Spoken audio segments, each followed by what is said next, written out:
ایک دفعہ حضور کئی دنوں کے بعد تشریف لائے، سفر کے آثار بھی تھے، اور پھر حضور کا لباس مبارک بھی بہت دنوں سے حضور نے نیا جوڑا نہیں خریدا تھا، پہنا نہیں تھا، شرف نہیں بخشا تھا، تو کپڑے مبارک بھی نبی پاک صلی اللہ علیہ وسلم کے بظاہر بہت پرانے لگ رہے تھے۔ تو حضرت فاطمہ کے ہاں حضور تشریف لے گئے، تو سیدہ پاک نے حضور کے کپڑوں کو جھاڑا اور جھاڑ کر کے عرض کی، یا رسول اللہ آپ بڑی مشقت فرماتے ہیں، حضور آپ بڑی مشقت کرتے ہیں دین کے لیے۔ یا رسول اللہ صلی اللہ علیہ وسلم دیکھیں کب سے آپ نے کپڑے نہیں خریدے، حضور یہ مشقت کب تک، کس حد تک؟ یہ گویا سوال ہے حضرت فاطمہ کا۔ یا رسول اللہ صلی اللہ علیہ وسلم اتنی مشقت؟ تو حضور نے فرمایا، فاطمہ تیرے باپ کی ڈیوٹی ہے، تیرے باپ کی ڈیوٹی ہے کہ ہر دیہات میں، ہر شہر میں دین پہنچانا ہے۔ پھر نبی پاک صلی اللہ علیہ وسلم نے ایک جملہ کہا جو میں نے پہلی دفعہ پڑھا تو بتاتا ہے کہ مشن کتنا بڑا ہے۔ نبی پاک صلی اللہ علیہ وسلم نے فرمایا، فاطمہ جہاں تک رات پہنچتی ہے نا، وہاں تک ہم نے اللہ کا دین بھی پہنچانا ہے۔ جہاں تک رات آتی ہے نا، جہاں جہاں رات پہنچتی ہے، وہاں تک رسول کریم کا دین بھی پہنچے گا۔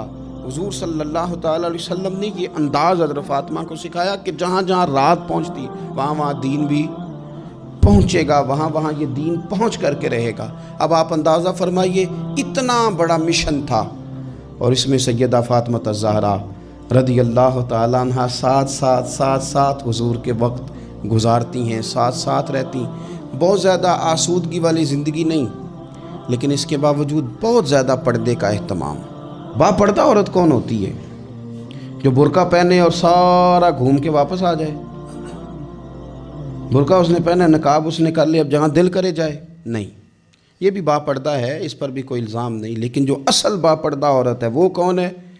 جو گھر سے صرف ضرورت کے لیے نکلے، صرف مجبوری کے لیے گھر سے باہر جائے، ورنہ اپنے گھر سے، وہ عورت با پردہ ہے۔ ایک دن نبی پاک صلی اللہ تعالیٰ علیہ وسلم نے صحابہ سے پوچھا نا، بتاؤ مجھے دنیا میں سب سے بہترین عورت کون ہوتی ہے؟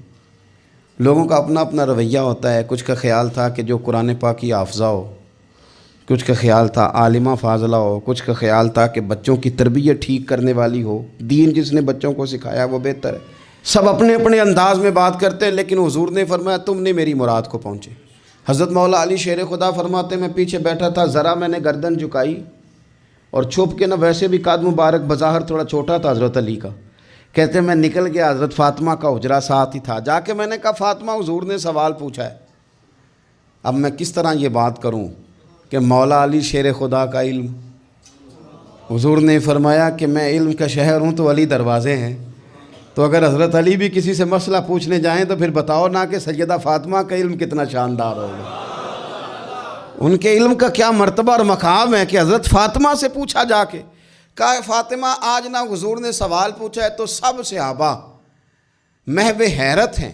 حضور نے پوچھا بہترین عورت کون ہوتی ہے؟ تو کسی نے کچھ بتایا، کسی نے کچھ بتایا، بات بن نہیں رہی، آپ ذرا جلدی سے بتائیں۔ تو حضرت فاطمہ کہنے لگی علی بہترین عورت پتہ کون ہوتی ہے؟ یہ آپ نے غور کرنا لفظوں پہ۔ کہا بہترین عورت وہ ہوتی ہے جسے نہ کبھی غیر مرد نے دیکھا ہو اور نہ کبھی اس نے غیر مرد دیکھا ہو، وہ سب سے بہترین عورت ہے۔ آپ میری بات پہ غور کریں، بس یہ حد ہے، یہ سیدہ فاطمہ کا پیغام ہے، یہ آج کے جمعے کا میسیج ہے۔ فرمایا نہ اس نے غیر مرد دیکھا ہو اور نہ غیر مرد نے اسے دیکھا، بہترین عورت ہے۔ حضرت سیدنا علی المرتضیٰ کہتے ہیں میں چپ کے سے آ کے پھر صفوں میں بیٹھ گیا، بات ابھی جاری تھی، صحابہ بات کر رہے تھے، میں نے ہاتھ کھڑا کیا، میں نے کہا حضور بتاؤں؟ فرمایا بتاؤ۔ میں نے کہا یا رسول اللہ بہترین عورت وہ ہوتی ہے نہ اس نے غیر مرد دیکھا ہو اور نہ غیر مرد نے کبھی اسے دیکھا ہو۔ حضور نے میری بات سنی تو مسکرا کے فرمایا فاطمہ میرے جگر کا ٹکڑا ہے۔ کہا فاطمہ میرے جگر کا ٹکڑا ہے۔ تو حضرت علی المرتضیٰ کہتے ہیں صحابہ ایک دوسرے کا منہ دیکھ رہے تھے کہ بتایا تو علی نے، تعریف حضرت فاطمہ کی انہیں نہیں سمجھ آ رہی تھی، میرے دوستوں کو تو مجھے تو آ رہی تھی نا، مجھے تو سمجھ آ رہی تھی نا کہ حضور کیا فرما رہے۔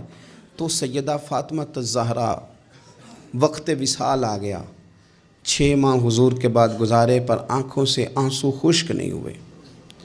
اور عجیب سیرت نگاروں نے باتیں لکھی ہیں، حضور کی اونٹنی بھی آ کے نا حضور کے بعد حضرت فاطمہ کے دروازے پہ بیٹھی رہتی تھی.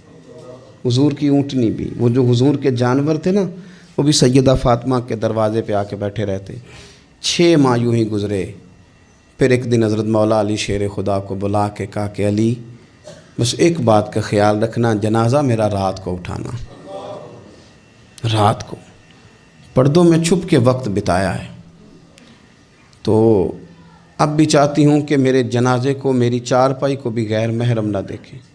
اور پھر فرمایا کہ حضرت اسماء کو بلا کے کہا کہ میرا جنازہ رات کو اٹھایا جائے اور پردے کا خاص اہتمام کیا جائے. تو انہوں نے کہا میں نے حبشہ میں ایک طریقہ دیکھا ہے کہ عورتوں کو جنازوں کو اوپر سے کئی چادروں کے ساتھ ڈھانپ دیا جاتا ہے. فرمایا بس وہی میرے ساتھ بھی کرنا. رات کو ہی جنازہ اٹھا. تو شاید مدینے میں آج کوئی آنکھ ایسی نہیں تھی جو خشک رہی ہو. حضرت عمر جیسے لوگ بھی روئے، حضرت ابوبکر صدیق جیسے لوگوں کی آنکھیں بھر آئیں.